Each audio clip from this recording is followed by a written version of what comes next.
Dauphin, le long de la ligne bleue, laisse la rondelle à Paquin-Boudreau. La feinte devant le but, le tir, le but! Gabriel Paquin-Boudreau, son premier but depuis trop longtemps, Claude. C'est 1-0 les Saguenayens. Enfin, le numéro 13 qui réussit à en glisser une derrière le gardien adverse a été très tenace là-dessus. Bon jeu, hein, la complicité avec Laurent Dauphin, elle est évidente. Et c'est facile d'imaginer un petit peu quel genre. Par Bauer, et c'est Gauthier qui a plaqué Bauer, mais ça donne un 3 contre 1. Tire, arrête Bilia, Cormier la rondelle devant. Et Thibault qui a raté une cage déserte. Alexandre Ranger au centre vers Samuel Blier par la rondelle. On remet à Klebenski à la ligne bleue. Tir de Klebenski, le but. Oui, il faudra voir s'il y a eu déviation de Carl Thibault qui est passé devant Giulio Bilia exactement au moment où la rondelle arrivait. Bilia tantôt qu'il avait échappé belle, mais là, le tir de la pointe qui est venu de Malatesta. Encore lui, il en a marqué 2 gros lors des matchs précédents. Et les Wildcats qui ramènent. Tassi transporte la rondelle dans le territoire des Wildcats. Remise à Garden au cercle droit. Garden la feinte. Garden garde la rondelle devant pour Sweeney. Tire et le but. Sweeney qui avait les 2 pieds plantés dans l'enclave directement entre les 2 cercles de mise en jeu a eu un privilège, mes amis, un corridor qui était immense comme ça et a rapidement logé la rondelle entre les 2 jambières de Giulio Bilia. Je ne sais pas si Yannick Jean sera tenté d'appeler un temps d'arrêt là-dessus, on le verra bien. Trop tôt. Oui, c'est comme jeudi, hein, c'est un deuxième but très rapide, il l'avait fait après. Burke et Gauthier, il faut faire attention à Johnson qui plonge et Gauthier qui reprend la rondelle, va sortir la rondelle de sa zone, s'amener au centre, 1,45 au match. Et là, ça a touché un joueur. Les Wildcats, Johnson le tire. Et le but.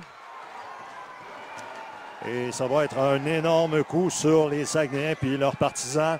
Les Wildcats qui, avec 1 minute 41 à faire à cette 3e période du match numéro 5, viennent marquer un 8e but en 3e période depuis le début de la série. Ouf! 1,40. All-in. Dauphin s'amène dans le territoire. Les Wildcats perdent le disque à Sweeney. Dégagement au centre. Bauer va reprendre. Bauer tire vers le filet. Et le but. Voilà le 4e qui va fermer les livres, Sébastien, sur ce match numéro 5. Et sur la saison 2014-2015 des Sags, vous pouvez voir le verre à moitié vide ou à moitié plein. Là, ça vous appartient. On peut se rappeler certaines soirées d'octobre et de novembre dernier où on n'était pas certain d'être capable d'avoir du hockey d'après-saison au Centre Georges. Exactement, en espérant qu'il n'y ait pas de gestes disgracieux. Ça n'a plus sa place à partir de maintenant. Ça me surprendrait beaucoup. Exact, la saison des Sags qui est terminée à l'instant. Les joueurs des Sags qui n'étaient pas en uniforme aussi, qui vont venir participer à tout ça.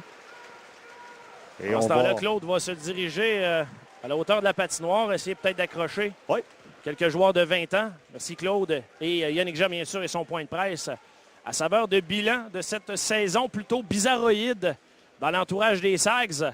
Ça a commencé tout croche. Ça aura fini avec un bel effort. Et les résultats qui ne viennent toujours pas. Un gros manque de chance de la part des Sags qui n'ont pas à rougir de leur performance face aux Wildcats de Moncton qui quand même avaient terminé 2e au classement général cette saison. On va faire une pause au retour. Claude B avec des entrevues sur la patinoire et bien sûr le point de presse de Yannick Jean. La saison des Sags se termine avec une défaite de 4-1 ce soir, cet après-midi contre les Wildcats de Moncton qui l'emportent en 5 matchs. Ils se dirigent vers la 2e ronde des séries éliminatoires et possiblement contre les Moussets d'Halifax s'ils réussissent à passer à travers les Cataractes de Shawinigan. La série n'est pas terminée de ce côté-là. On s'arrête au retour les entrevues en direct du Centre Georges Vézina. C'est le hockey Budweiser des Saguenay en série sur les ondes de Kick Radio X.